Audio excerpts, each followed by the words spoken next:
Today we're going to make a stretch half mala bracelet, and we're going to go ahead and start with setting up our cord. So first we're going to measure 3 feet. So we'll go 1, 2, 3 feet, and we'll trim that end. We'll go ahead and find our 2 ends to double it over, and we'll start stretching out the material. This is pre-stretching your cord before you get started. Really important to do.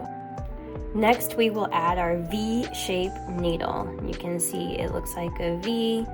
It is an open needle. We basically take a piece of wire, cut it, fold it in half, and then this becomes essentially a disposable needle once you're done with it, or you can reuse it many times. But the benefit is that you can string it on, and then after, just like this, and then after we're done beading, we're going to easily remove it.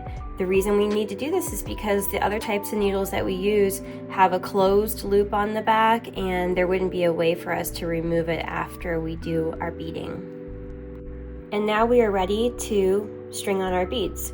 We're going to go ahead and start here on the left and work our way all the way around for a total of 54 beads.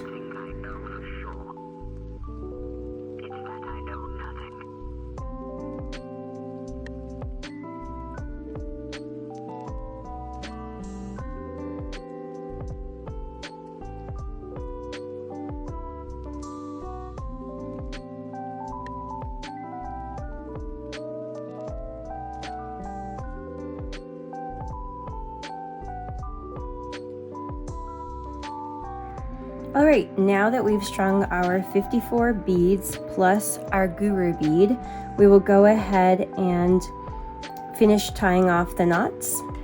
So the first thing we're gonna do is make sure this is really tight. We don't want our bracelet to have gaps in it, so we're gonna kind of pull here, kind of do that little pre-stretch again like this. And then we'll come over to the side where the needle is, and we're gonna pull this out. See that loop right there? We're gonna go ahead and hold it with your fingers, slip out your V-shaped needle and set it aside. Save it for future use or discard, whatever you like. And then we're gonna take one of these 2 tails. We're gonna string it in, just like that.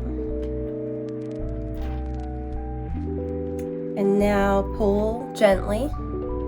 This is strong cord, but stones have sharp edges. So whenever you're doing beadwork with natural gemstones, you want to find that balance of stretching just enough, but not too much to where it's going to cut and damage your cord potentially. Okay, and now we're going to start doing our knots.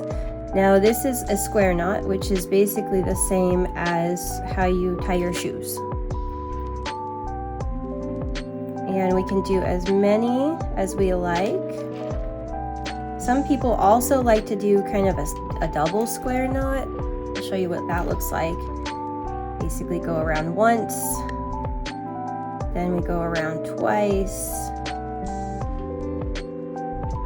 Just making it extra secure. And as we tie these knots, the cord is starting to kind of feed into the bead next to it.